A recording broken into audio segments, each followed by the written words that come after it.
আজকে এক নতুন হজরত আসছে। হজরতকে আছেন, ক্লাসে আছেন? মাওলানা আব্দুল করিম সাহেব আছেন? উনি কি জয়েন হয়েছে? হয় নাই মনে হয়। আচ্ছা, শুরু করে দে, দেরি হয়ে গেছে। সকলে খাতা কলম নিয়ে রেডি হয়ে যায় ইনশাআল্লাহ।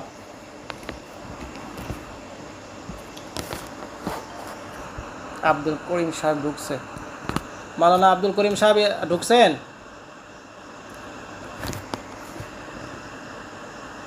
মাওলানা আব্দুল করিম সাহেব?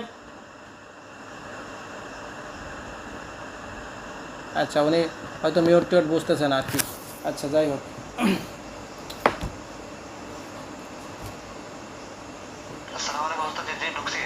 জি জি, ওয়ালাইকুম আসসালাম। জি, আলহামদুলিল্লাহ। আচ্ছা, ঠিক আছে, যাক, আলহামদুলিল্লাহ। বুঝতে পারছেন যে আলহামদুলিল্লাহ। আচ্ছা, শুরু করে দিই আমরা ইনশাআল্লাহ। ইন্নাল হামদুলিল্লাহ, আউযু বিল্লাহি মিনাশ শাইতানির রাজিম, বিসমিল্লাহির রহমানির রহিম। সমস্ত প্রশংসা আল্লাহ তাআলার শাহী দরবারে, যিনি আমাদেরকে অত্যন্ত ভালোবেসে, দয়া করে, মায়া করে আশরাফুল মাখলুকাত হিসেবে সৃষ্টি করেছেন, উম্মতে মুহাম্মাদি হিসেবে সৃষ্টি করেছেন, যিনি আমাদেরকে পৃথিবীর বিভিন্ন এলাকা থেকে, বিভিন্ন বাংলাদেশে, আমাদের দেশের বিভিন্ন জেলা থেকে, দেশ বিদেশ থেকে ছাড়াই করে, বাছাই করে তার কিছু মনোনীত বান্দাদেরকে একটা ইসলামিক ক্লাস তথা তদবির শিক্ষা কোর্সে উপস্থিত করেছেন। সে রব্বুল আলমিনের শাহী দরবারে আমরা শুকরিয়া আদায় করি, সকলেই বলি আলহামদুলিল্লাহ। শতকোটি দরুদ ও সালাম, মানবতার মুক্তির দূত, যাকে সৃষ্টি না করলে তামাম জাহানের কোনো কিছুই সৃষ্টি করতেন না, যার কথা না বললে আল্লাহ পাক নারাজ, সেই নবী আকে নামদার তাজেদারি মদিনা, সর্বশ্রেষ্ঠ নবী, নবীদের সর্দার জনাবে মুহাম্মদ রাসূলুল্লাহ, সকলেই বলি সাল্লাল্লাহু আলাইহি ওয়াসাল্লাম।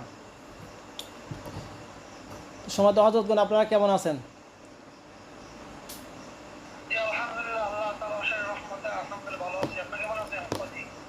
জি, আল্লাহ পাকের অশেষ রহমত, আপনাদের দোয়ায়, আল্লাহ পাকের অশেষ মেহেরবানিতে ভালো আছি, সুস্থ আছি, আলহামদুলিল্লাহ। ভালো আছে, কিন্তু গরমের অবস্থা খারাপ। দেখেন, আমার কালা কুটকুট হয়ে গেছে একবারে। হ্যাঁ, তো যাই হোক, তারপরে আল্লাহ পাকের হাজার শুক্রিয়া, আল্লাহ পাক সুস্থ রাখছে। তো সময় তো হজরতগণ, আজকে মনে হয় এক নতুন হজরত আমাদের আব্দুল করিম সাহেব, উনি নতুন আসছে, নতুন ঢুকছে আর কি আমাদের কোর্সে। তো হজরত, আপনি জানেন হয়তো আমাদের 3 দিন অতিবাহিত হয়ে গেছে।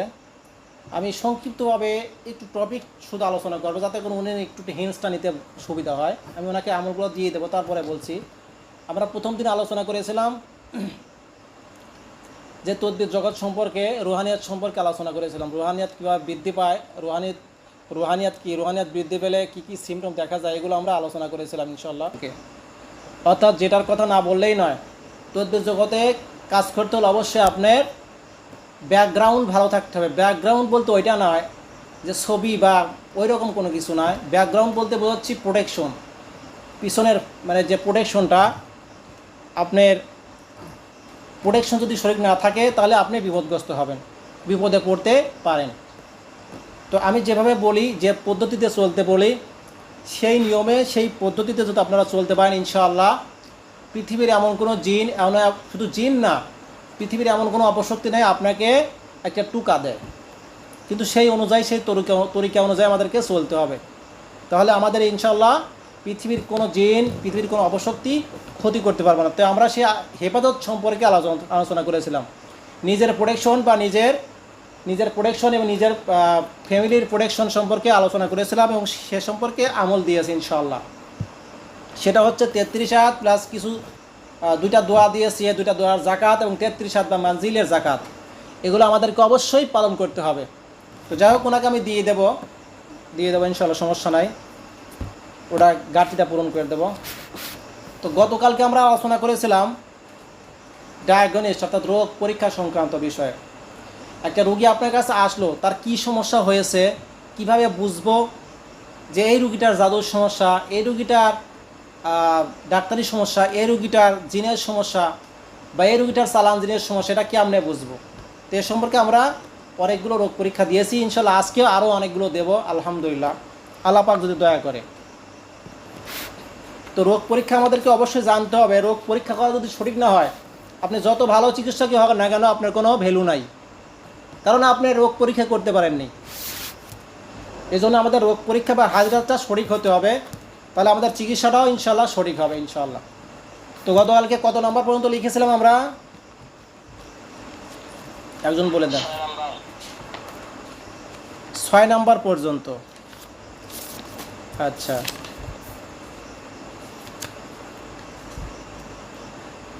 আচ্ছা, ওটা কী ছিল? 6 নাম্বারের নিয়ম কী ছিল? দূরের রুগীর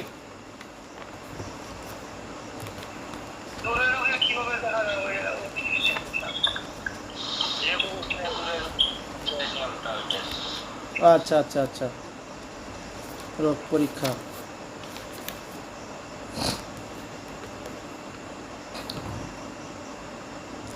রোগ পরীক্ষা করার 7 নাম্বার পদ্ধতি।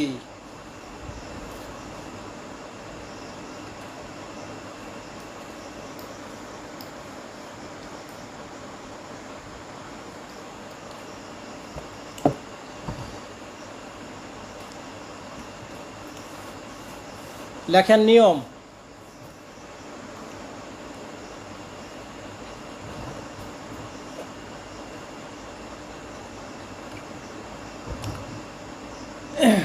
পূর্বের নিয়মের মতোই রুগীকে অবশ্যই, যখন রুগীকে কোনো হাজরাত করবেন, অবশ্যই রুগীকে কী করবেন? উজু করে নিয়ে আসবেন, এবং রুগীর শরীরে কোনো তাবিজ কবজ থাকলে সেগুলো খুলে রাখতে বলবেন। এরপর এই হাজরাতের জন্য রুগীটাকে কি করবেন?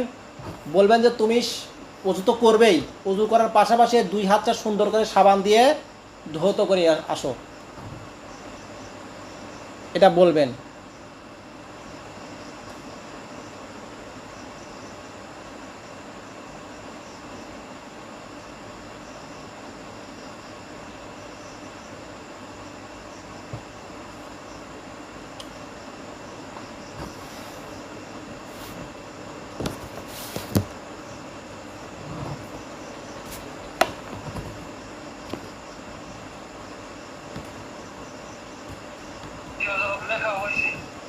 আচ্ছা, আলহামদুলিল্লাহ। এরপর 2 হাত সামনাসামনি, 2 হাত ধৌত করে আসার পর রুগীকে পূর্ব দিক মুখ করে বসাবেন, আপনি পশ্চিম দিক মুখ করে বসবেন। এরপর রুগীর বাম হাত নেবেন, লিখে নেন। এরপর রুগীর বাম হাত আপনি নিয়ে ধরবেন, মানে বাম হাত আগা দিতে বলবেন।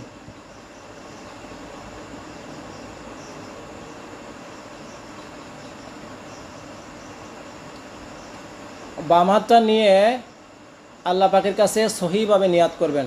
কি নিয়াত করবেন? রব্বুল আলামিন, আমার কোনো ক্ষমতা নেই আল্লাহ, সব ক্ষমতা আপনার, তাই আপনার কাছে ক্ষমতা ভিক্ষা চাচ্ছি। আল্লাহ, আপনি যদি আমাকে ক্ষমতা দেন তাহলে আমি ক্ষমতা পাবো, আর আপনি যদি ক্ষমতা না দেন আমার 14 গোষ্ঠী কিছু করতে পারবে না, তাই আপনার কাছে আমি পরিপূর্ণ ক্ষমতা ভিক্ষা চাচ্ছি, আল্লাহ আমাকে পরিপূর্ণ ক্ষমতা দান করুন। এরপরে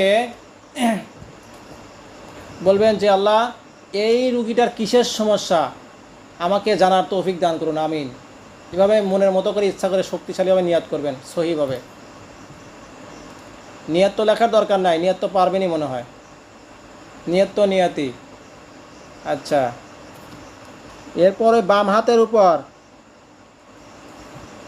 হাতের উপর দরুদ ইব্রাহিম 1 বার অথবা 3 বার পাঠ করে ফু দিবেন। বাম হাতটা কিন্তু খোলা থাকবে। বাম হাতটা কী থাকবে? বাম হাতটা খোলা থাকবে, এরকম। বাম হাতের তালুতে ফু দিবেন, দরুদ ইব্রাহিম 1 বার অথবা 3 বার।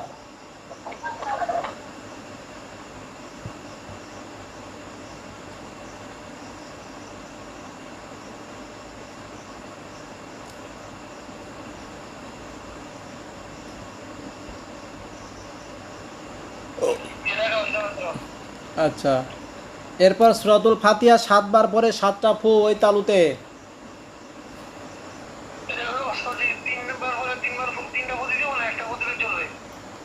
3 বার পরে 3টা ফু দেবেন। কাজই হলো ফু দেওয়া, সেই ফুই যদি না দেন তাহলে কেমনে হবে? এরপর 2 মিনিট অপেক্ষা করতে বলবেন। এরপর আপনি ওই 2 মিনিটের মধ্যে আল্লাহ পাকের কাছে নিয়ত করে ফেলবেন যে আল্লাহ এই রুগীটার কিসের সমস্যা আমাকে জানার তৌফিক দান করুন, আমিন। এভাবে নিয়ত করবেন আবার।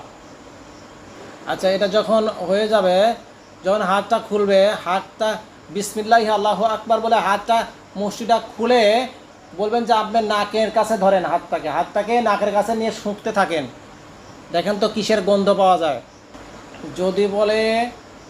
যদি বলে যে ফুলের মতো সুঘ্রাণ আসতেছে, সুগন্ধ, গন্ধ কিন্তু দুইটা, একটা হচ্ছে সুগন্ধ, একটা দুর্গন্ধ। যদি সুগন্ধ আসে অথবা ফুলের ঘ্রাণ আসে তাহলে বুঝে নেবেন জিন্নাতের সমস্যা। যদি বলে যে দুর্গন্ধ আসতেছে, টয়লেটের গন্ধ বা কোনো দুর্গন্ধ আসতেছে, তাহলে বুঝে নেবেন জাদুর সমস্যা। আর যদি কোনো স্বাভাবিক থাকে তাহলে বুঝে নেবেন ডাক্তারি সমস্যা বা কোনো সমস্যা নাই। আচ্ছা, আলহামদুলিল্লাহ। এরপর লেখেন কত, 8 নাম্বার পদ্ধতি।